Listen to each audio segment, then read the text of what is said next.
Greetings, everyone in Lukman Nation. Welcome to another episode of Blackanomically Speaking in Lukman Nation. Thank you so much for joining me this Friday evening, where we are talking about all things economic as they pertain to Black people in this country and abroad. As usual, if you are watching on Black Power Media, I sure hope you have subscribed. And if you haven't, please do so now. Subscribe to Black Power Media and make sure you click the notification bell so you can get notified whenever anyone puts any content on this channel. You don't want to miss all of the great content we have. You can support Black Power Media on Patreon, patreon.com/Black Power Media. But did you know that you can support Lukman Nation too? On Patreon, patreon.com/Lukman Nation. And what you get in Lukman Nation as a patron are the expanded monologue texts that I do every day for By Any Means Necessary on Radio Sputnik, where I am proud to be a co-host of that show. So at least 2 or 3 monologues each week, expanded from what everybody who listens to the show gets. So you get special extra content from those monologues. So to get them, you have to be a patron, patreon.com/Lukman Nation. But you can check out some of my monologues also on Black Power Media, and they are called People's Power Punches. So let's get started. Oh, thank you so much, everybody in the chat. I know it has felt like a long week, and it's just January still. So I know folks are slow getting in. What's going on in Onyama? Marley Gordon, Leah Boggs, Ricky Ryan, Ready Revolutionary One. So glad to see everybody. Easy Dwan, good to see you. As people are streaming in, I want to introduce our friend, comrade, colleague, and actual professional economics, Dr. Linwood Tauheed. Dr. Tauheed, thank you so much for joining us again. Thank you very much, Sister Jacqueline. It is very good to be here, and good to be here with you. Really great to be here with you, especially since you are on the move. And I think this is a testament to how much we love doing this show, because we didn't want to miss it, even if we couldn't quite get to where we wanted to be on time. And much respect for that. Thank you so much. Absolutely. You're welcome. Very welcome. All right.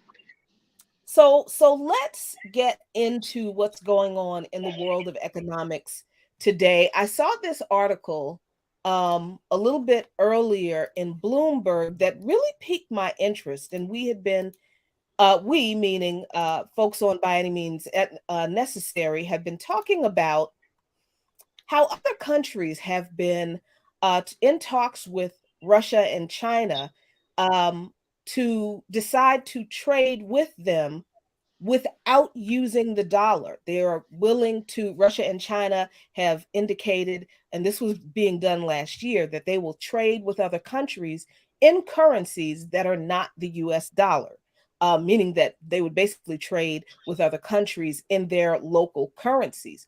But I think this is pretty much huge news right here that was reported in Bloomberg.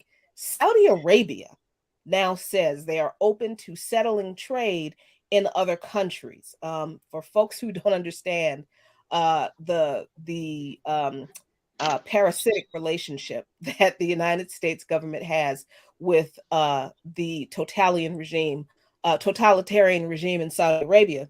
Saudi Arabia controls the oil. The United States wants the oil. So the United States makes friends with a fascist theocracy in Saudi Arabia, overlooks their human rights records, overlooks the targeting of LGBTQ people, overlooks the denial of equal rights of women, and completely overlooked their role in the September 11 issue, and still continues to do business with Saudi Arabia. But now Saudi Arabia is saying, you know what?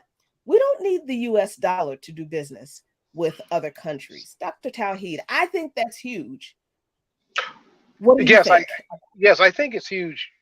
Also, remember there's such a thing as a petrodollar, Mm, right? The petrodollar is the dollar has became the standard currency for trade in oil. That means, of course, dollars are paid to Saudi Arabia for its oil imports. But if oil is transported or bought and sold anywhere else, the dollar is the standard currency.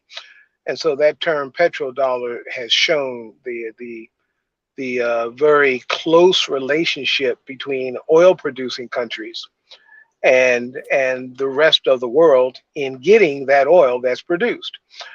What we have occurring now is a serious challenge to the idea of the petrodollar, in that Saudi Arabia, which is the largest oil exporting company and certainly a center of OPEC, one of the original OPEC founders, is the Saudi Arabia, and when we say Saudi Arabia, we mean Mohammed bin Salman. We mean the crown prince of Saudi Arabia.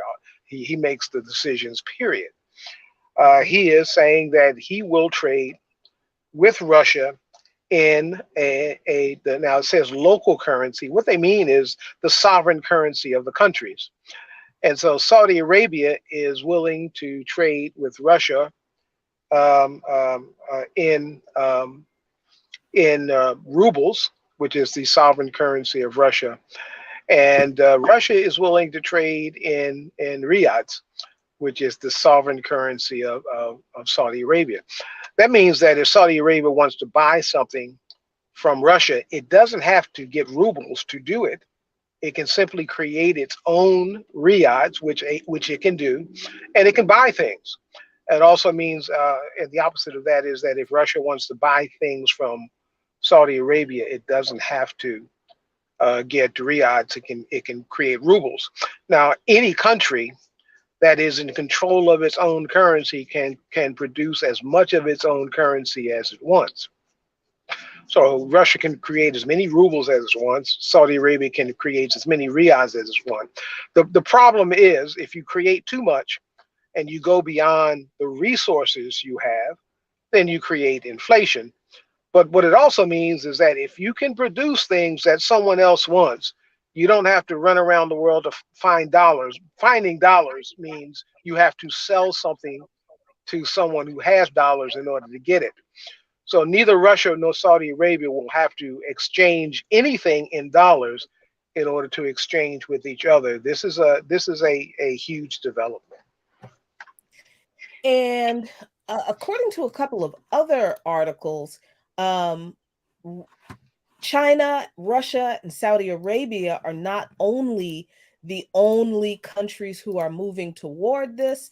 This Hmm. is Russia briefing, and they are reporting that Russia and African Hmm. nations, are going to Hmm. drop the US dollar and the euro in Right. trade settlements. Right. They report that Russian and African nations are moving towards settlements in national currencies. Hmm. Um, Sergei Lavrov, the foreign minister of Russia, reported this on Wednesday, this last Wednesday, January 18th, adding that the parties are preparing documents on rearranging the mechanism of cooperation under Western sanctions. And I think that's the key here. Um, that is pushing a lot of countries to do this, other than the political uh, transformation that's going on with the what feels like, what I think is the birth of a multipolar world, or the rebirth of a multipolar world. Yes. But there is also a recognition, I think, Dr. Tauheed, among many countries, that sanctions that the United States imposes on countries makes it difficult for them to do business in the first place, because that's, what the intention is of sanctions are. They are meant to economically put a country's government and country and society in an economic stranglehold to try to get the people to rise Hmm. up against the government. That's really the main reason the US imposes sanctions on people. But they're also imposed on other countries to keep them from doing business with those countries that the United States doesn't like. So other Right. countries are realizing, well, to get around the sanctions, what are you going to do if we trade with other countries not using your money? How can you sanction us there? And how does that work? Well, remember, the sanctions came in place. The sanctions against Russia came in place after Russia came over the border into Ukraine. Now, I could call that an invasion, but the territories that Russia moved into when it moved across the border from Russia to Ukraine were territories that the Ukrainians, the Eastern Ukrainians in the provinces of Donetsk and Luhansk, had a referendum announcing that they were independent territories away from Ukraine. They had seceded from Ukraine, and they also voted to join the Russian Federation. But for 8 years before that, the Ukrainian army, led by Ukrainian Nazis, had been bombing that part of the country. And from 2014 to 2022, when the Russians came over the border, there was Amnesty International estimated that 14,000 of these Eastern Ukrainians had been killed. They were committing genocide. And so Russia, following international law, comes across the border for protection. And that's what Vladimir Putin claimed and based his quote invasion on. So that's one thing. So the sanctions come Mhm. as a result of that. Now the sanctions are no one can buy anything from the Russian Federation, and the way that you enforce that, as you've indicated, is if that trade is going to be done in dollars, then the Western world, using their money transfer system called SWIFT, they're able Mhm. to keep track of that. In fact, they prevent that transaction from going on in the first place. So that led to countries that still wanted to do trade with Russia having to implement a system that trade could be done without dollars. Now, the Chinese and Russians have been working on a system for about 10 years of doing that, replacing the SWIFT system so that they could do trades with each other, and other willing parties, other willing countries could do trade with Russia and China and each other without using the dollar. These sanctions accelerated that process. They said, okay, we got to Mm. do it now. It's in place. We've done enough work. Let's move on it. And so trade now is accelerating without the dollar being the center of that. Now, one thing is interesting. The Russians and the Chinese, either one, could have said, instead of you trading in dollars, everyone has to trade in rubles, or everyone has to trade in Chinese yuan. They Mm-hmm. could have done that. That would have made that would have put other countries trading with Russia and trading with China in the same colonial relationship that countries are with the US in needing Oh, dollars. But they didn't do that. Okay? interesting. Understand. They said that to India, you have rubles, excuse me, rupees. Mm-hmm. We have rubles in Russia, and we can trade in our own currencies. We don't have to choose a central currency in order to trade with. That means that Indians, if they want to trade with Russia, they don't have to get rubles. They don't have to sell something to Russia before they can then buy things from Russia, and the money flows back to Russia. Money, when they sell things to Russia, money comes from Russia into India. And then if they want to buy things, that money goes back from India into Russia. The rubles go back and forth. They don't have to do that. India can create rupees and buy things from Russia. Russia can buy things from India in rubles, and neither one has to depend on has to be subject to the manipulation of the other country's currency, or make this a colonial relationship. When I say colonial relationship, here's an example. When the British moved into Nigeria, the Nigerians, of course, they had an economy. They were able to produce food, clothing, and shelter for themselves. They didn't need the British pound in order to run an economy. They had their own currency. The British figured out a way to make the Nigerians dependent on the pound, and you do that. Of course, you can pass a dictate, a law, and enforce it by military power. But they did something softer. What they Mm. did what they did was set up a legal system in Nigeria, a court system. And Mm-hmm. everybody agrees, the court systems are going to be fair to everyone, so let's participate. They set up a government in Nigeria, okay, and governments need to be funded, so they set up a tax. We're going to tax the population a reasonable Mm-hmm. amount to run the government, because the government is going to help you organize things, right? And that tax is in pounds, and Nigerians don't have pounds. So in order for Nigerians to get pounds, they have to go to work for the British to get And be pounds, paid in pounds. to be paid in pounds in order to pay the tax. So now the Nigerians are dependent on the British pound. That relationship where one country is dependent on the currency of another country in order to trade is a colonial relationship. This new Wow. relationship between the Russians and the Chinese and the Indians and the other countries who want to join this relationship is not that colonial relationship. It is an equal partnership relationship of one country being able to use its own currency to trade with another country. It's a That very is it's a very different relationship.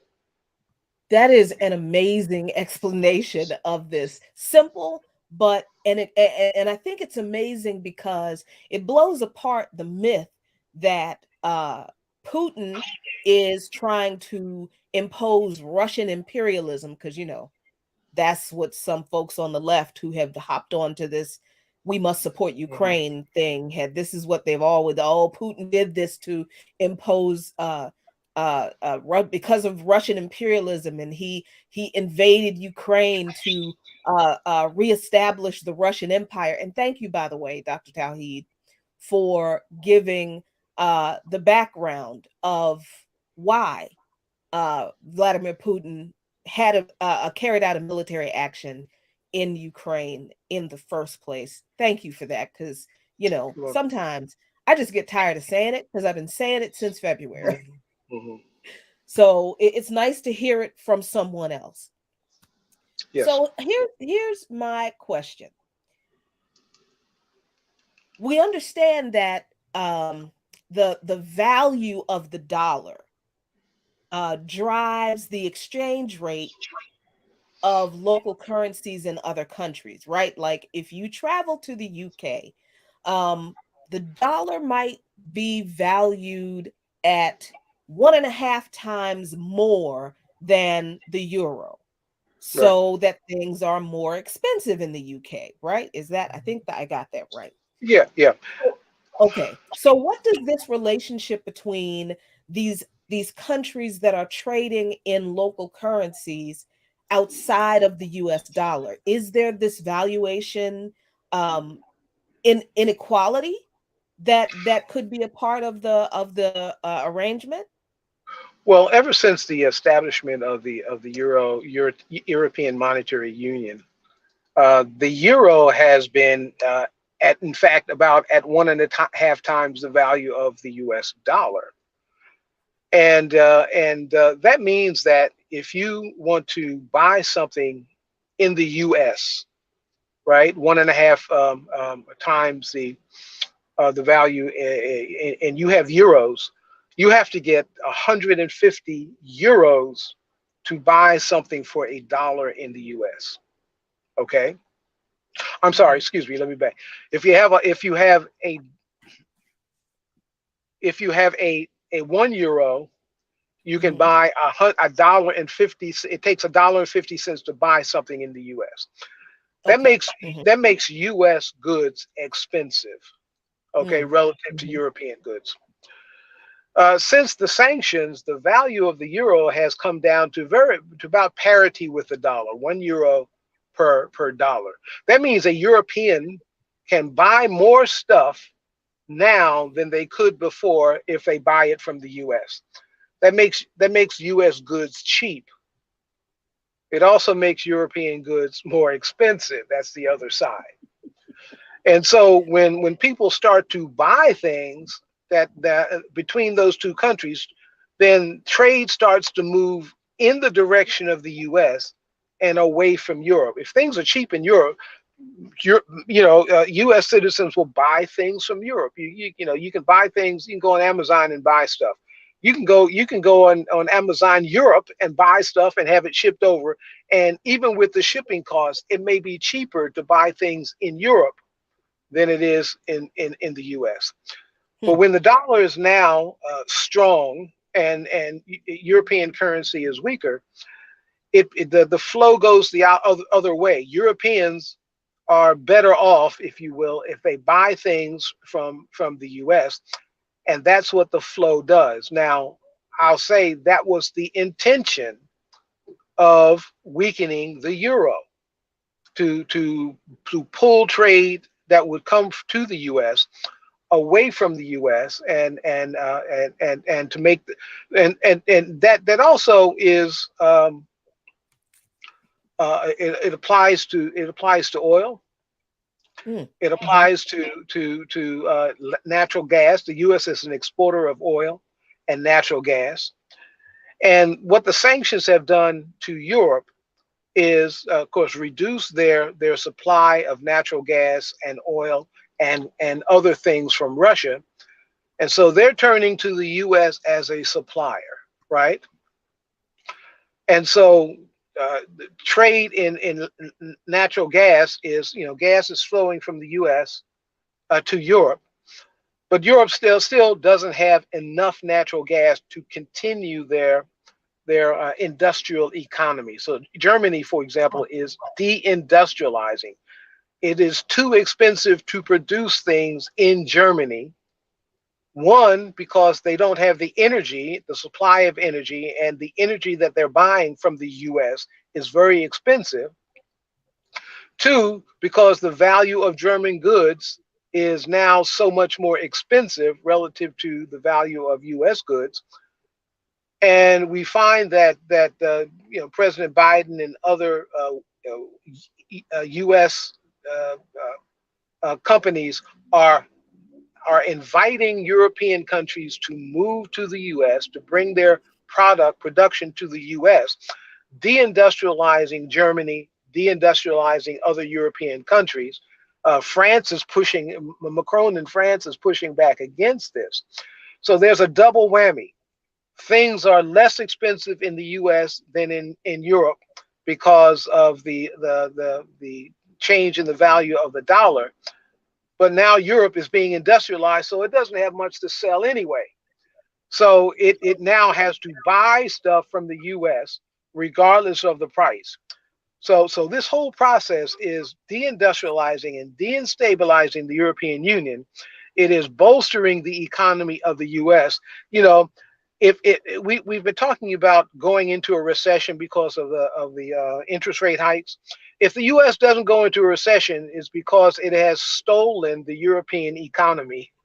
Mm, And mm. things and that's because of the manipulation of the currency, because of the sanctions. The sanctions are hitting Europe hard. They're not hitting Russia hard, and Russia is recovering. But the sanctions are actually very good for the U.S.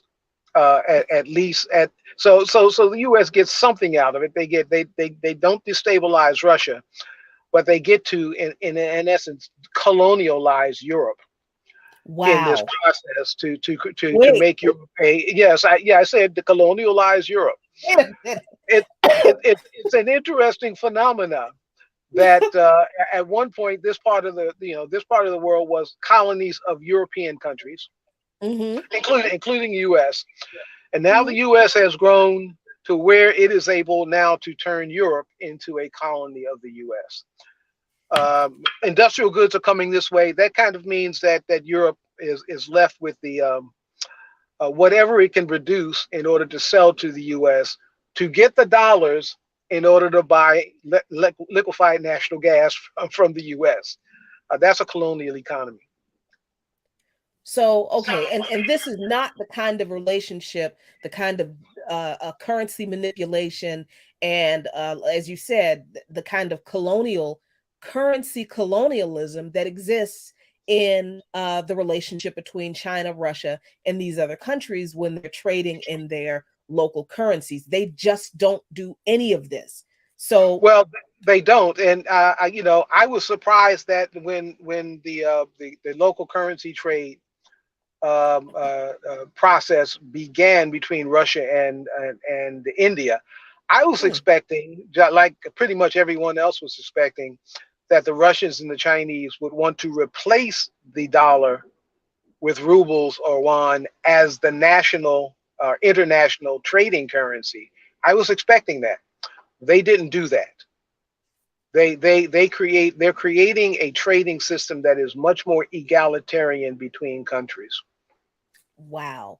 But I think the thing that you said that is a little bit shocking to me is that the sanctions that the US has imposed on Russia have actually had the effect of, or will eventually have the effect of turning the rest of Europe into a colony of the United States. Yes. And so what this means is the allies of the United States, France, Germany, the other European Mhm. nations, will now be under dollar colonization, Mhm. while Russia and China go about their business With trading with the rest of the world, with not the other really three quarters caring. of the world. Yes, with the other three quarters of the world, three Wow. quarters of the nations and populations of the world.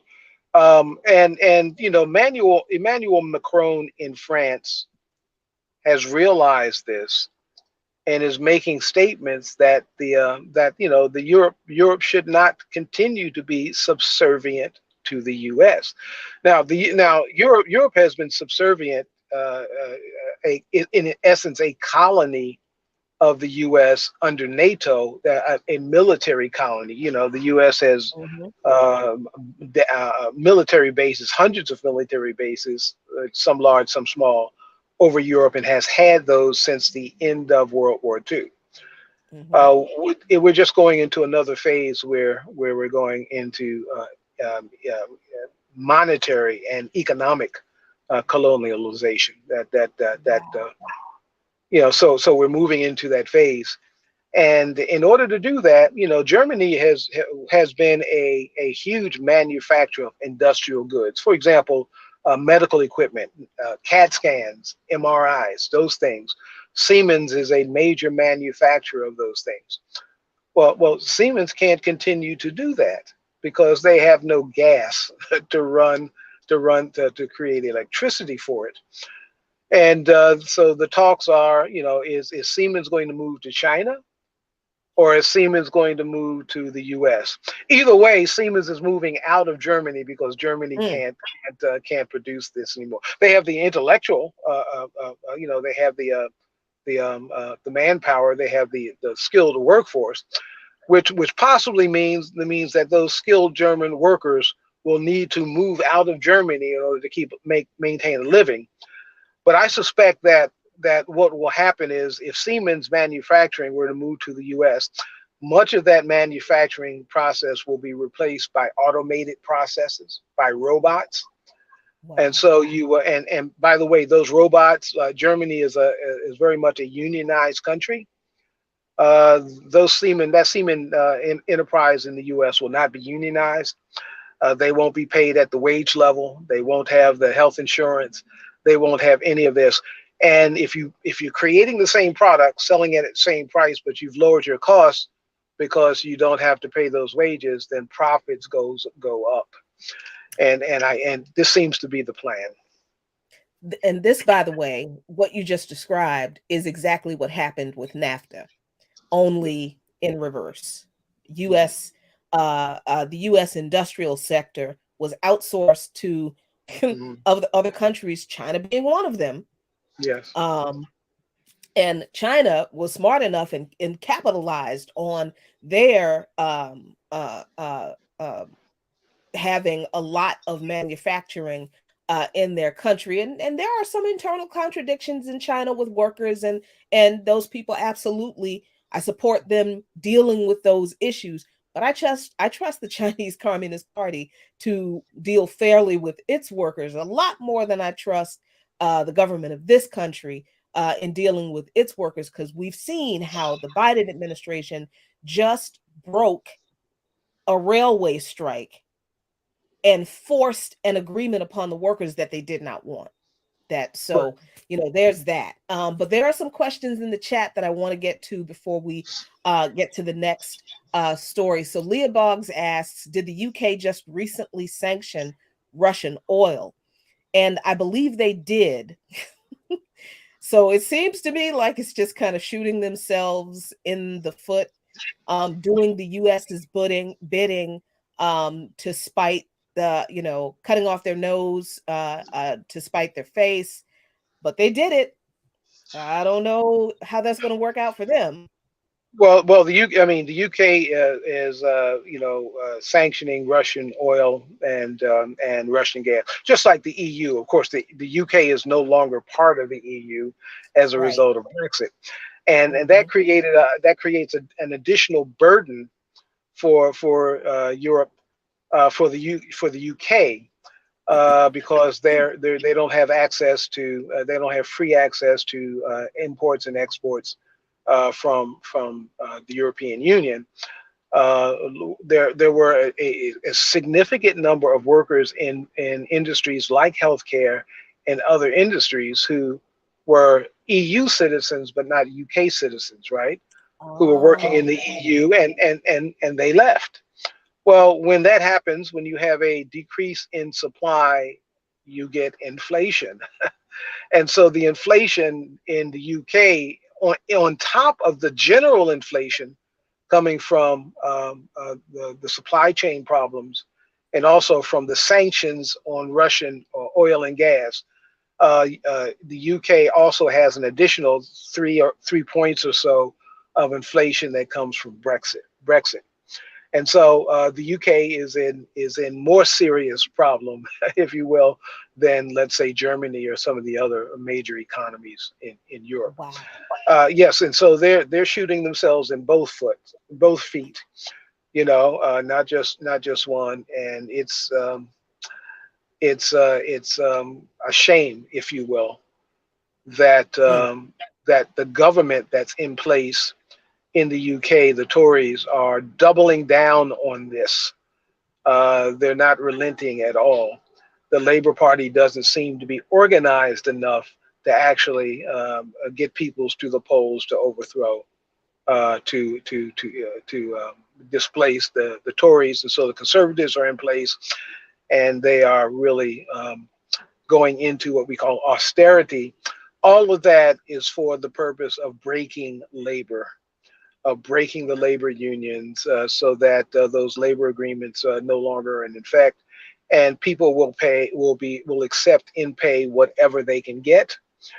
And once you do that, then profits increase. So the increase in profitability is causing the government of the UK to put more and more pressure on its citizens in order to break them.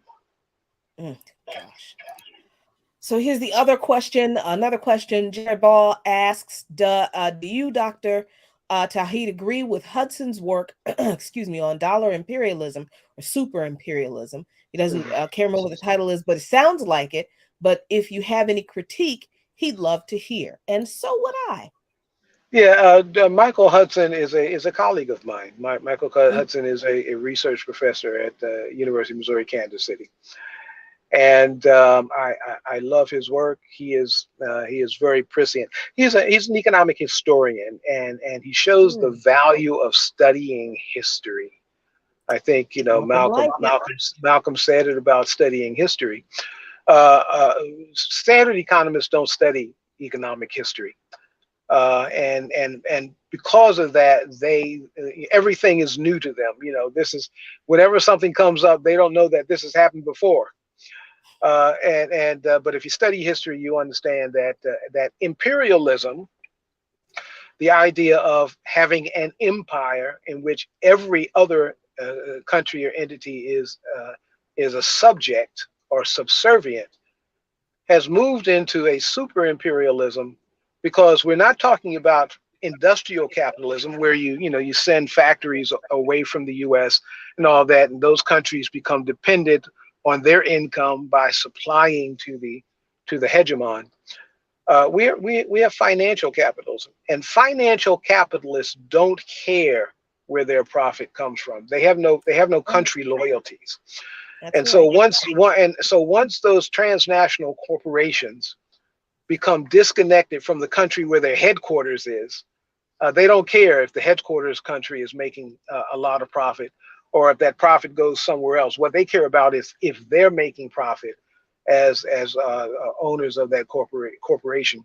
We get into a process that Hudson has called super imperialism, which is the regular imperialism on steroids, regular imperialism guided by finance instead of being guided by industry.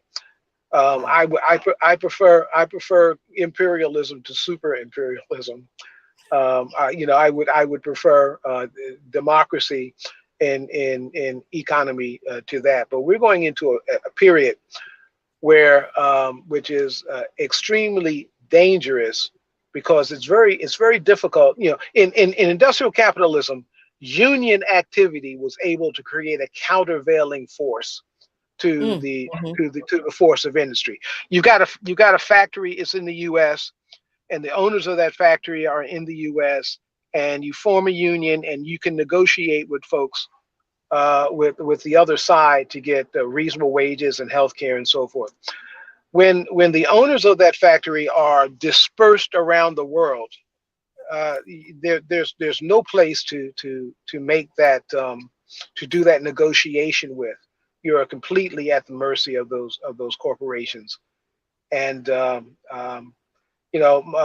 Hudson also has a book called "Killing the Host." Super imperialism, this term of financial capitalism, is killing the host, the nations that is generating this profit. Those billionaires and so forth, who are far part of that process, don't seem to care. They seem to believe that they can make enough money that they can escape the eventual collapse of the world's economy, which is which is stupid. If you have $1 billion and dollars don't mean anything, you have nothing. Mm. But the irony of it is they're willing to suck the host dry until the host dies, and of course then they die also. Right. All right. Here's the question I want to get to, because this is the reason we're having this conversation about countries, a third of the world moving toward trading in local currencies, moving away from trading with the U.S. dollar. So Leah Bogg says, and this was the part where you were talking about the problems in the U.K. So the Africans in the U.K. are cut off at the knees because of the sanctions. So here's the question, Dr. Tauheed, what does all of this mean? This move of 1/3 of the we lost him. Oh, I hope we get him back very quickly. I know that he was on his phone. Oh, there he is. Okay. Yeah, I've only got I've got about 10% on my phone, so I'm going to eventually run out here. But yeah, that last question, if you could repeat that. Yes. So, what does all of this mean for Africans around the world? What does this mean for Africans on the continent? What does this move toward a third of the world trading with the two other major economic powers, let alone super Mhm. military superpowers, trading with them in their local currencies? And what does this mean for us here in this part of the world? Yeah, it's more like 2/3 of the rest of the world trading Wow. with Russia. The majority of the world's population is has a choice to make, and that choice is to begin to participate in trading with Russia and China, to become equal trading partners with them. And I say equal because I'm looking at the currency regime that is being put in place, where you don't have to get Russian currency or Chinese currency to do that trade, right? Now, what that means is, of course, in order to engage in trade, you have to have something to trade. You have to Mm-hmm. have something to produce. And so countries that are able to increase their production based on their own natural resources and based on their own intellectual resources, they have something to trade, and they don't have to get dollars and have their trade devalued in dollars in order to get a little bit to eat. And so there's an opportunity here for countries to develop without having to let's say borrow money from the World Bank or the IMF in order to get money to build a highway. You know, if you've got your own currency and you have the resources to build a highway, you can build a highway. Or if you need some resources from another country, you can buy those resources in your own currency. You don't have to get dollars or euros in order to do that. Now, what that means that the countries that are wanting or to engage in this multipolar economy that is emerging, have some development choices that they did not have before. They can Mm. borrow money. They can borrow money if they need dollars. They can borrow money from the World Bank. They can engage in structural adjustment or austerity programs, where a country that owes has $1 billion loan from the World Bank has to increase the taxation on its citizens or reduce government services in order to find the income to pay back the loan and the interest. They can do that, or they can enter a different kind of relationship in which they can create their own money, not borrow money from somewhere else. They can create their own currency, pay their own people in order for to develop their own resources, and then sell those resources to others, and not have to have that loan that causes austerity. And so this is the idea that you can take your own currency and buy and sell in your own currency is significant. Now, what that also means for many African nations, like the West African nations that are French, that are connected to the French, and use the colonial franc of Africa, the CFA, the Mm-hmm. French franc as their medium of exchange, as the valuator of their currency. As long as they are connected to France, they are not able to create their own currency that they could use to trade with China and Russia. They have to protect. When you're in that relationship and your currency is what is called pegged to another currency, you can only create another unit of your own currency if the dominant denominator of your currency allows you to do so.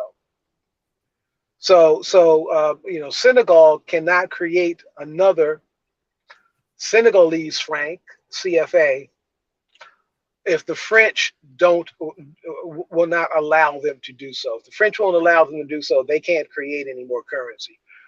Mm-hmm. They need to become independent of that colonial relationship. There's a suggestion that Muammar Gaddafi wanted African countries to become independent of the colonial currencies, and this was one of the reasons that he had to be taken out. But How long have we been saying that? How long have we been saying that? what Gaddafi wanted to do was, in fact, what the Russians and the Chinese, in encouraging trade in local currencies, is what Gaddafi wanted Africa to be able to do. Now, I disagree with the idea that that currency should be backed in gold, Makes because sense. there's only so much of that. And in Right. It's a fact, finite right. resource. In fact, we were going to talk about the debt ceiling. Yes. And I don't know if you have enough use on your phone to get in there. Let's see if I can weave it in this way. Uh, Okay. the debt ceiling made sense for the U.S. when the U.S. was a gold based currency, right? When you had the gold standard. Because if you have only so much gold, then Mm-hmm. you should only have so much money. If you create more currency, then the value of that currency decreases the more you create, right? It's worth less and less gold. The U.S. realized that that was a drain, that was a constraint that it did not need to have, and it moved away from the gold standard to what's called a fiat currency. The government creates money; it doesn't matter how much gold or anything else is there.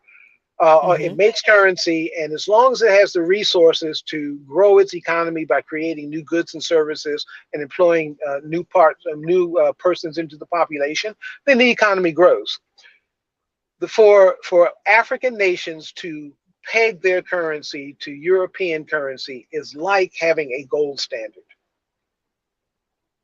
And if you get Okay. rid of that gold standard, then you are free to produce as much currency as you need to fully employ the people in your economy. Gold standards and connections to colonial currencies are basically a ball and chain, keeping you Mm. from moving forward. This newer the debt ceiling is tied to gold standard thinking. Wow. But we've been off the gold standard for a long time, 1968, I believe. Even before Mm-hmm. that, but before I World War think II, so. 40 into the 40s, we've been off the gold standard, and officially off since the Nixon administration. There's no need for the U.S. to have a debt ceiling. Most industrialized countries don't have a debt ceiling. Wait, As so say long what?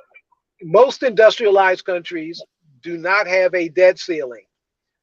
They don't have this fight. Let me mention something that maybe kind of explain how ridiculous this is. There is in U.S. law, I forget the public law number, a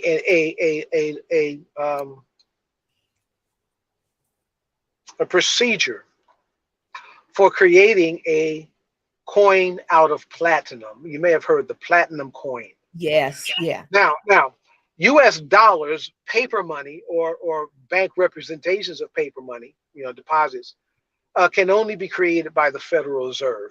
right? But they're created by the Federal Reserve when the U.S. Treasury asks them.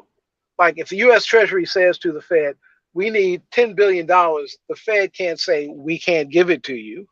Because what the U.S. Treasury does is create a $10 billion note, a $10 billion federal bond, and it sells it to the Treasury. And the Treasury can't say no, right? There's a separation between, it used to be that the Treasury could create notes and coins. The Federal Reserve Act of 1913 broke that off so that the U.S. Treasury can only create coins. They can no longer create notes, but it's a farce, because if the U.S. Treasury creates a $10 billion bond, it can sell that to the Fed and get $10 billion. Now, the question is, where's the $10 billion bond come from? Right. It's created out of thin air. Well, the law still allows the Treasury to create coins. And so there is a law allowing the U.S. Treasury to create a coin out of platinum and put whatever denomination on it that it wants. It can stamp that platinum coin. Maybe that platinum coin is that big. It can stamp that platinum coin and say, this platinum coin is worth $1 trillion. And it can take that platinum coin over to the U.S., or over to the Federal Reserve and say, we want to buy back $1 trillion of the debt, of the U.S. debt, because about 8 trillion of the 31 trillion of U.S. debt is held at the Federal Reserve.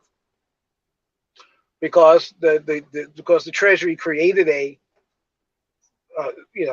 trillion worth of bonds, and bought those and bought dollars from the U.S. from the U.S. Fed, right? So just like it created those bonds out of thin air, it can create a platinum coin, not out of thin air, out of platinum, but that much platinum worth $8 trillion, not really worth $8 trillion. It's the coin is worth whatever is stamped on it. The law allows them to stamp whatever value, face value on that coin that it wants. It could make one coin, stamp it as worth $8 trillion, go over to the U.S. Treasury and buy back its $8 trillion of debt. No debt ceiling for a while, right? Then when you get to that debt ceiling again, you can make another coin and buy back that debt back, and there's no effective debt ceiling. The debt ceiling is a fiction. Wow. It was put in place to make sure that government doesn't spend too much money, but it's being used to make sure that government doesn't spend too much money on Social Security. On people. On people, right. It can spend as much as it wants on the military, but for social programs, there's a debt ceiling. There's no debt ceiling. It's recognized no debt ceiling on the military. So the debt ceiling is a fiction. It is a handcuff. It is a ball and chain that politicians have put on the U.S. economy that has no real substance. And like I said, most industrialized countries don't even have a debt ceiling. They appropriate money, they go to their treasuries create the money, and they spend it. That is, oh my God. Every year we go through this ridiculous charade with these, but they go through this ridiculous charade about the debt ceiling. They shut the government down. They keep federal employees and contractors from getting paid while they're on furlough, under the claim that they don't have enough money to fund the programs in the government. And you mean to tell me, Dr. Tauheed, just like everything else that is floated around up there on Capitol Hill in the Congress of millionaires, that stuff is a lie too? It's a lie. I've got 2%, so maybe I can last a couple of minutes here. The idea that the U.S. government is like a household, you have to balance your budget. The U.S. government has to balance its budget. Think about it like this. If I had a printing press and I could create legitimate money in my basement, I don't have a budget. If a business person has a printing press where they can make legitimate, not counterfeit money, legitimate money in their basement, they don't have to worry about profit. Government does not have to worry about profit. They don't have to worry about budgeting.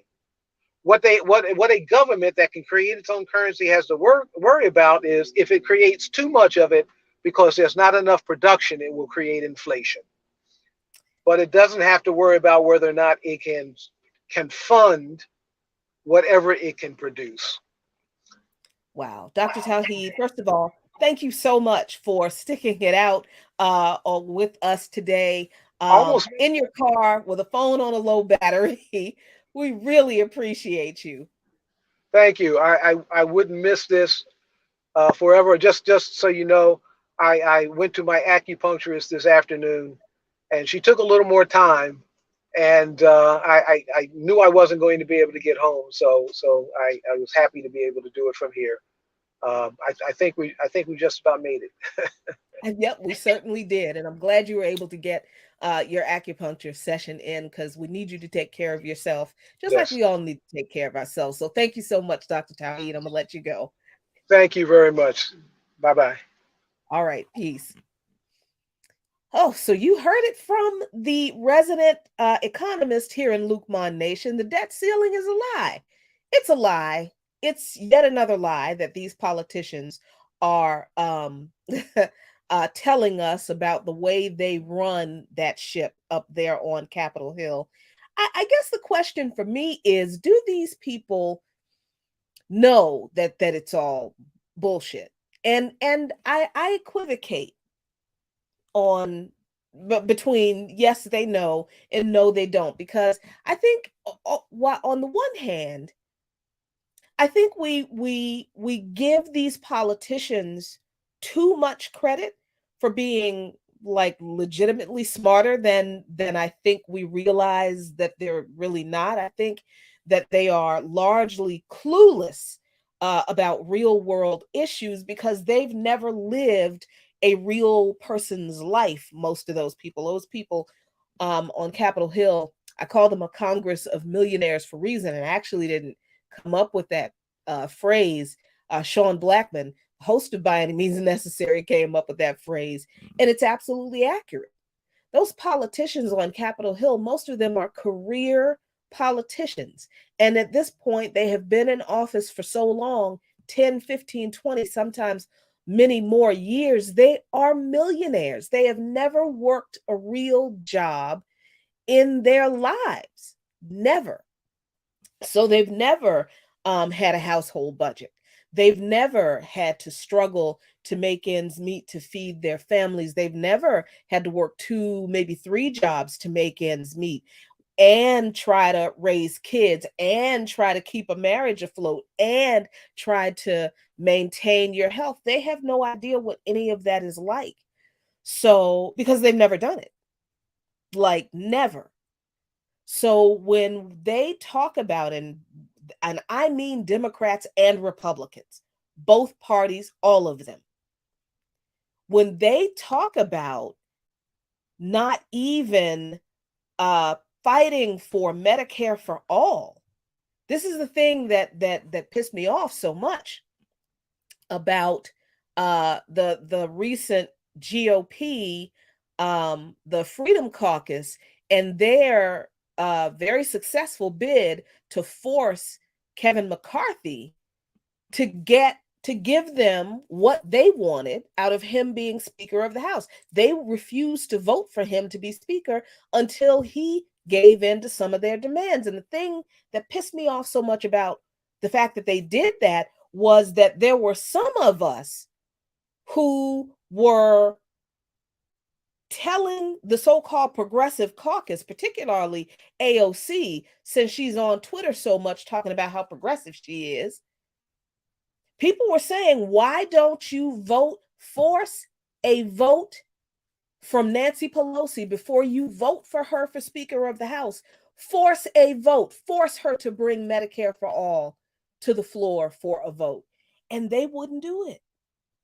They wouldn't do it because it wouldn't pass. And what would it mean? It wouldn't do anything, and it would fracture the excuse that made me the angriest was it would fracture the party. So even the little bartender from New York, wherever it was from, she was wherever she was from in New York, she's playing the game. And we knew that for quite some time.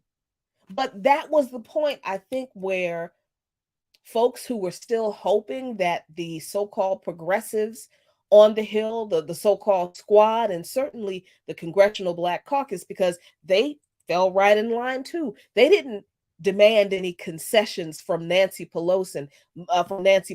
Listen here, we're not going to vote for you unless you do X, Y, and Z for our constituents. Nope, they didn't do that. None of them did. They just voted for her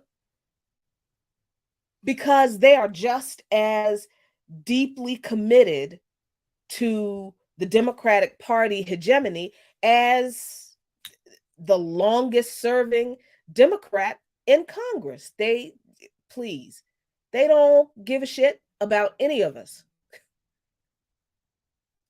So there is, so I kind of equivocate between giving these politicians on Capitol Hill credit for actually knowing anything about what it's like to live in the real world, because they ain't never lived in the real world. Never. And I equivocate between that, because I don't want to give them so much credit to think that they're that, you know, intelligent. But I also don't believe that they don't know on some level that they are just flat out lying to the American people every day up there. I equivocate between whether they are, clueless because they are insulated and they're just not that smart, or, you know, they have to know that it's all bullshit. And as long as they're getting their check and their lifetime free health care that we pay for, and their benefits, the lifetime that we pay for, even when they are no longer members of Congress, we still pay for their health insurance. But somehow we can't get any. I think when you look at something like that, you look at these politicians and they're lying. And just like when NAFTA happened, some people were saying, this will be good for American business, blah, blah, blah. When you read the legislation, you could clearly see that it certainly wasn't going to be good for the workers, because it lifted all kinds of requirements that businesses had to pay workers a decent wage, to make sure that they had adequate health care coverage and decent benefits, all that out the window. So what happened to American jobs? They went elsewhere. And the politicians who worked on NAFTA knew this was going to happen. How do I know this? Because I actually worked for the lobbyist who helped draft the bill. So I actually read the North American Free Trade Agreement, some parts of it, before it was a finalized bill. And I wasn't anywhere near as politically aware and conscious then as I am now. And it's not like I know everything now, but I sure know more now than I knew then. And I remember raising this issue of, this doesn't sound like this is going to be helpful to the workers. Why would any company agree to this piece of legislation? And the lobbyist who was working on NAFTA, who, by the way, was a Republican lobbyist. Yeah. The Clinton administration, because remember, it was Bill Clinton who passed NAFTA, the North American Free Trade Agreement.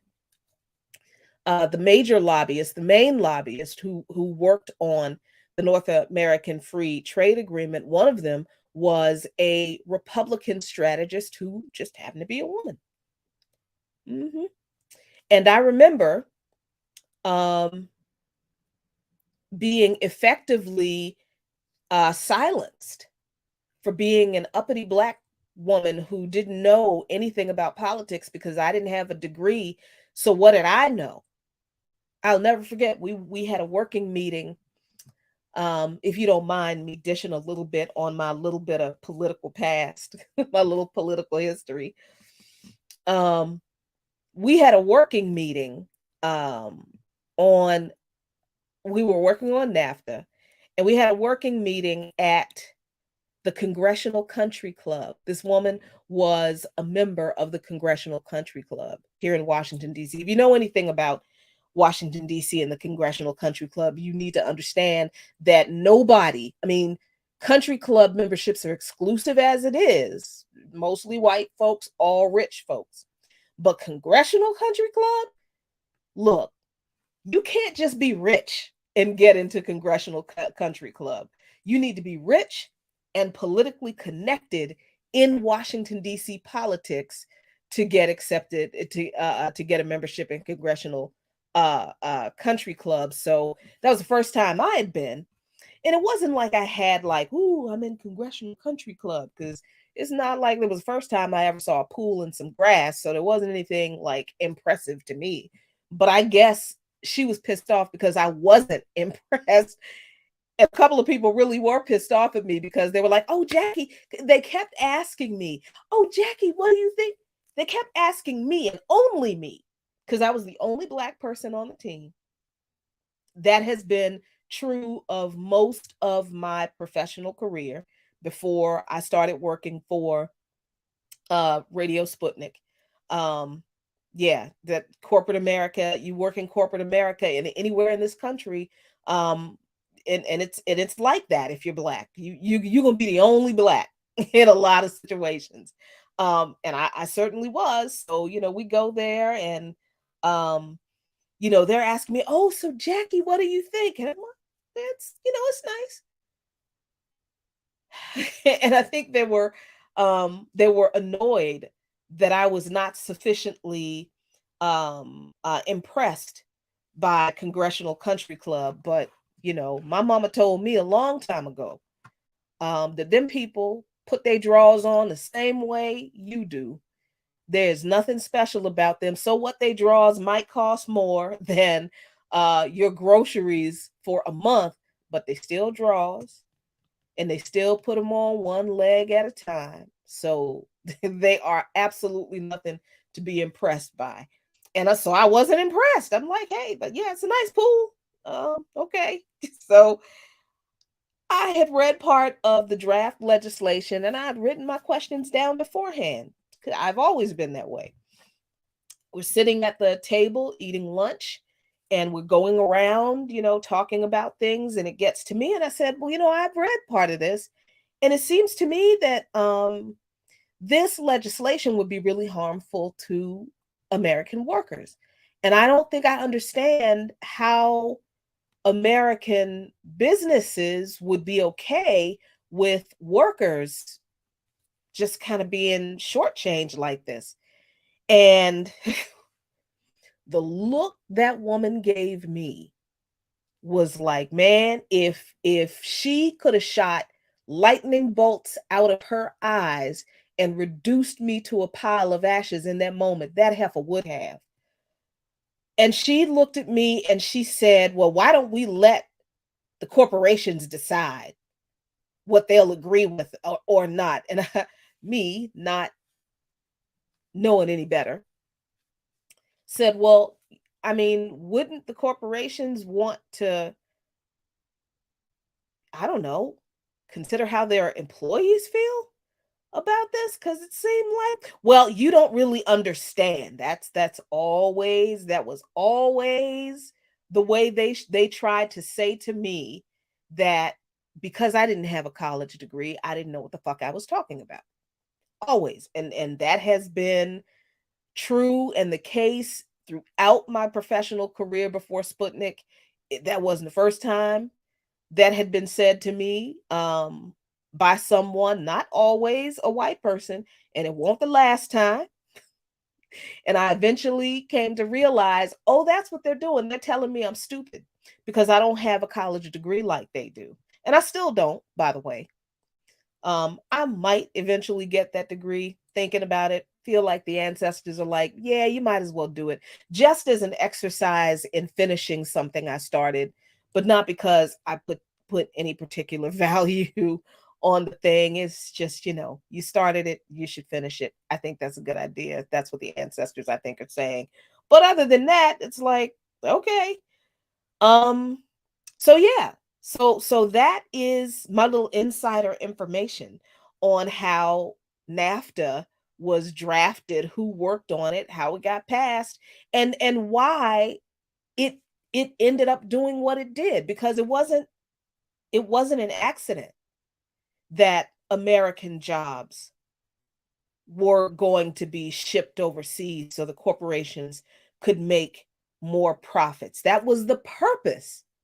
And what the one thing I did not understand then, what I will absolutely admit was true, I didn't understand the nature of capitalism. That's what I didn't understand. I I I I I absolutely understood that NAFTA, just from reading, I don't even think it was one half of that piece of legislation, maybe one third of the draft, that this didn't look good for workers in this country at all. But I didn't understand that corporations that employ people, who I had been told all my life, if you're loyal to a company, if you get a job, you're loyal to a company, company will treat you right. Right? Isn't that what we're all told? Isn't that what we've all been told? Oh, those of us of a certain age, get a job, you stick with that job, you're loyal to a company, company will reward your loyalty. That's what we're told. So that's what I believed. So I didn't understand the nature of capitalism and the fact that corporate bosses will sell out their mama for a profit, let alone some employees. I absolutely didn't understand that then. Oh, but of course I understand it now. But it's just really interesting to think back on, like, the experiences I've had in this little journey, and how so much of it I can look back and go, oh, I was there when this was worked on, and I saw this being done, and I got a real education, a real education. Somebody said, let me see in the chat. Oh, let me go back up and see this chat. Um, someone made a comment about, sometimes it's our own people that tear us down. Look, let me explain something to you. Let me tell you something. And this isn't even about economics. This is just me being dishy right now. Just me being a little petty. In corporate America, sometimes the worst people for Black folks in the workplace, particularly for Black women, I hate to say it, y'all gonna be mad. Sometimes some of the worst people, some of the biggest roadblocks are Black women, other Black women who have a title, who got an office, who got a little nameplate on there, yeah, a little something behind or underneath their name, little fancy business cards or whatever. Sometimes they can be the one. Sometimes it's them. Sometimes it's not, the racist white people on the job. And weirdly enough, sometimes the racist white people are more fair than some of your own folks, which led me to the conclusion, and I think I realized this living in Washington, D.C. Um, since I was 6 and working in Washington, D.C. my entire professional career, I realized that all skin folk ain't kinfolk a long, long time ago. Long time ago. I don't even think I called it that. I just knew that those Black folks, those bougie ass Black folks who love their title and who love their office and who love their business cards and who love talking about what college you graduated from and where you work in social settings, because that's the way the social scene in DC is. There's a lot of classism, which is why I didn't get married until I was 45. And I married a dude that didn't live here. That's why. Because I dated Bama's in Washington, D.C. for a long time. And it's like, this is horrible. These people don't talk about nothing but sports, what college you went to, where do you work, what do you do? That's it. Networking. And then it got to a point where if you didn't have an MBA, what's it, Masters of Business Administration, then you weren't on their level. And this is why I have always hated these conversations that Black women have about, I need a man who's on my level. It's always these sisters with the degrees and the fancy jobs and the making six figures who don't want to give a brother who is driving a bus, driving a trash truck some play. Listen here. That brother working, he all right with me. But yeah, I've had Black women in the workplace tell me that people aren't going to take me seriously if I don't have a college degree. And by people, they meant them and their friends, and they didn't. But more often than not, once I made it clear that I may not have a degree, but actually do know a thing or two, it was a lot of white folks who would actually listen to me and respect my opinion.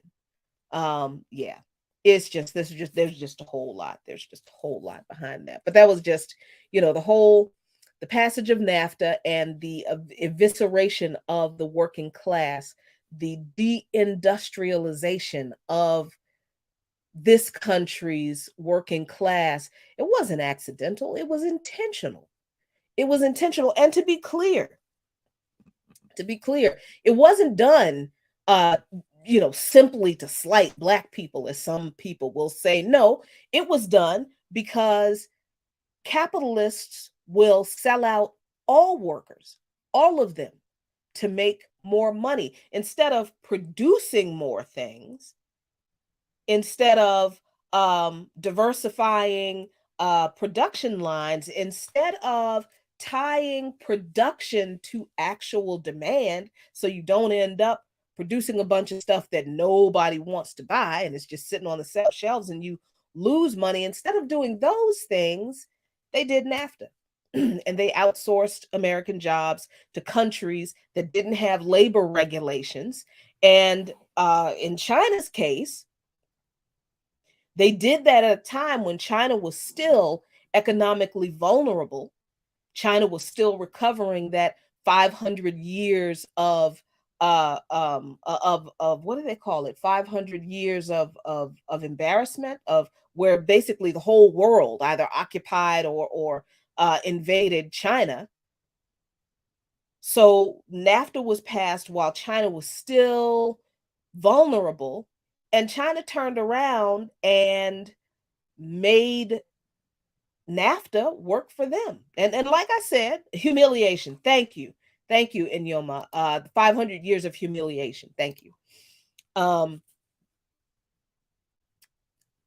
like I said earlier, now where there are workers in corporations that are run by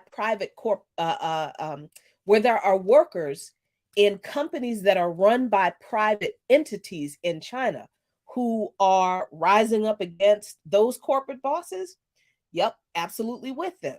And the Chinese government does seem to be responsive to these issues when they happen. But when has the U.S. government ever been responsive to the demands of workers in this country? What did I just tell you that the Biden administration just did with rail workers?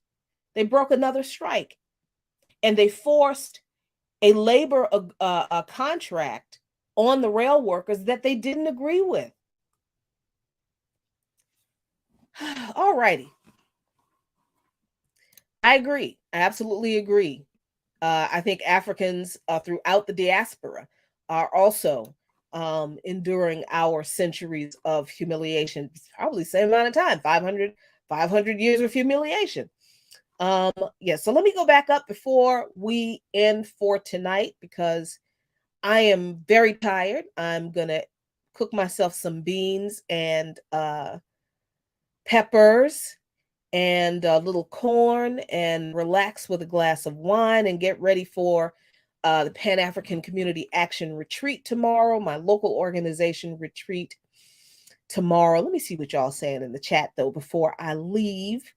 Y'all have any questions for me? Any questions? I saw there was a question for Dr. Tauheed that I'm going to send to him for something that people want him to talk about. So we would really love for you to do that. So whenever we do a show, Dr. Tauheed and I, he always asks if there are questions that he can answer that we didn't get to in this show. And I keep forgetting to tell you that. So I'm glad I remembered. Whenever we have a Blackanomically Speaking, because Dr. Tauheed loves your questions. He does. He loves the Black Power Media audience because he always says that you all are smart. You ask the best questions. It's clear you listen, and he loves answering your questions. Why? Because he's a professor. That's what he do, y'all. So if you have any questions for Dr. Tauheed about this show, about any previous shows, or if you have a show suggestion that you would like for him to talk about in a future show, please put it in the chat, because after this show is over, I go through the chat, I pull out whatever questions there are that we didn't get to, and I send them to him. So please do that. Thank you, Leah. He is an absolute gem. And I just got to say, I'm really tickled that he thought it was so important to do this show tonight, that even though his personal appointment went over, and life happens. I don't always remember to keep the charger in my car either. Sometimes I take it out for some reason and forget to put it back in. Life happens, but it was important enough for him to be on this show tonight that he did it in his car on the way from his personal appointment, pulled over where he was safe so he could talk to us. Excuse me. I'm going to make sure I give this question to him. Can he do a show on CFA franc? Absolutely. Let's see. Christopher, how did Santos get on 2 committees? Oh, y'all didn't think that the GOP was going to do shit about Santos, did you?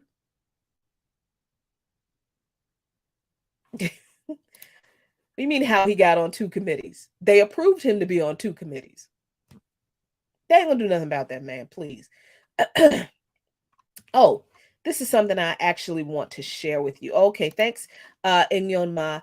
Can you ask Dr. Tauheed if you can talk about the Federal Reserve serial number on the birth certificate dollar bills and actual physical bonds of Treasury notes and non-valued peg money? Yes, I can. I can ask him that, and I will. Before I leave, I want to share this little gem with you. It's really bad when the Democratic Party is such shit that Donald Trump is better on protecting Medicare and Social Security than the Democrats are. In relation to this debt ceiling fight, Trump has told the GOP.